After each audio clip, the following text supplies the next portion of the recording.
I was going to have a break from podcasting over the summer season. And then I had this idea about creating a whole little mini series, a summer mini series.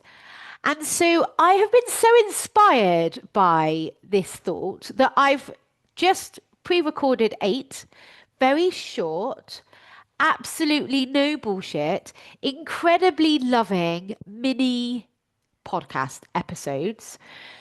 I don't want you just to listen to them. I want you to listen to them and then practice it.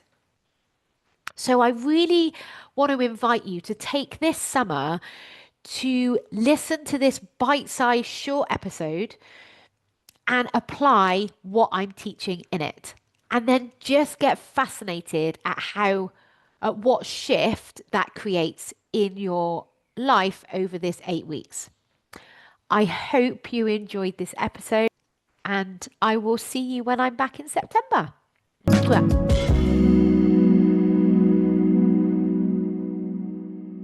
When I ask, who are you?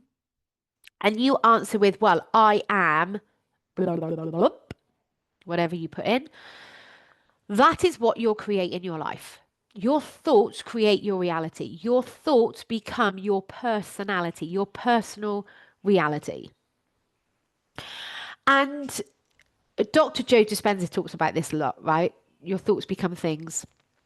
It's also manifestation, positively and negatively, but really your I am statement.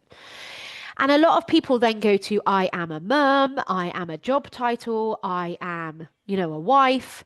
I'm not talking about that. I'm talking about who you are at your core center. And if you've never considered that before, which most people actually haven't, you actually get to choose who you want to be.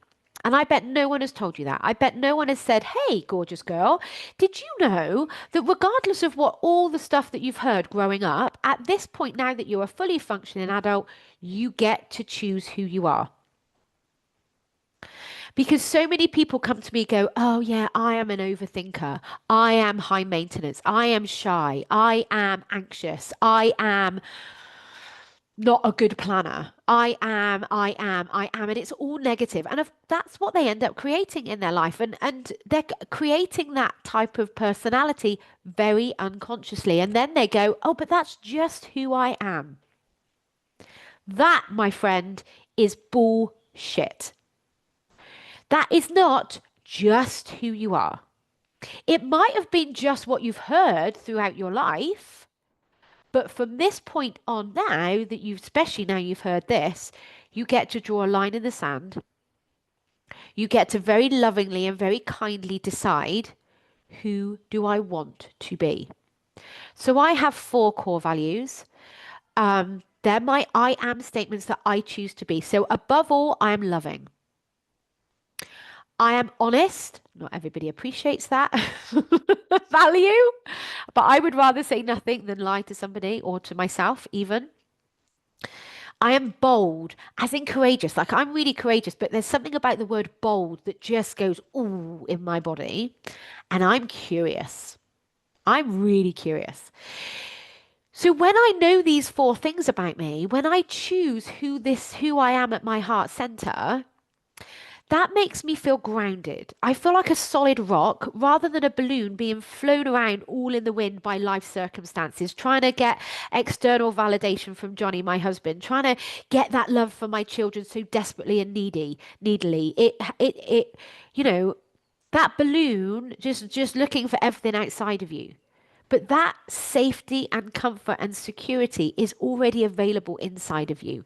You just have to tell yourself. And give yourself permission, even if it's just for a minute, to fill yourself up with how good it feels when you think about your I am statements. So I've shared mine. You get to pick yours, and you will actually know deeply what you want your I am statements to be. It's just if your brain's going, oh, I don't know, I don't know, I don't know. That's just protection. Yes, you do. You know everything about you. And this is something you get to decide. And if it's really challenging, look at someone you admire. And what is it about that person that you admire? Because what you see in other people, positively and negatively, is already in you. So if there's something like Taylor Swift, or like your mum's, your mum's friend, or I don't know, someone at work, what is it about them that you admire? Because that will be in you. Because if it's not in you, you won't be able to see it in them. You just won't be able to see it because you don't recognize it. So pick your I am statements and then tell yourself them frequently. And I would challenge yourself this week to put a timer on, start with a minute, get comfortable with a minute, and then increase the time. And tell yourself your I am statements. And this bit is really important. Allow yourself to believe them. And when you believe them, let your body fill up with that love or that warmth or that empowerment. Even if it's just for a minute, it will feel uncomfortable, but it's safe to feel the emotion. Remember, I said this in the last episode. It's safe to feel that emotion. We do that with negative emotions, but it's the same with positive. I've had to do work around being safe, feeling excited, feeling safe, feeling successful, because we're not sometimes used to those higher positive emotions. It's unfamiliar, and that primitive brain, Sue, does not like the unfamiliar. So, giving yourself permission just for a minute to fill yourself up with that love, that warmth, that security, and then go about your day as you normally would.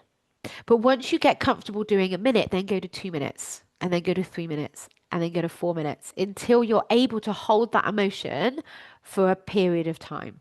Of course, it's going to go back once you get going into the day. But the more you consciously practice, the more it'll come into your consciousness throughout the day. And then when someone's having a go at you, or they're disagreeing with maybe your opinion, when you've got yourself, their thoughts then don't matter because our thoughts are harmless. So when you realize that actually you know who you are, you get to let people be wrong about you. And that, my friend, is freedom. Have the most amazing week. Speak to you next week. Bye bye.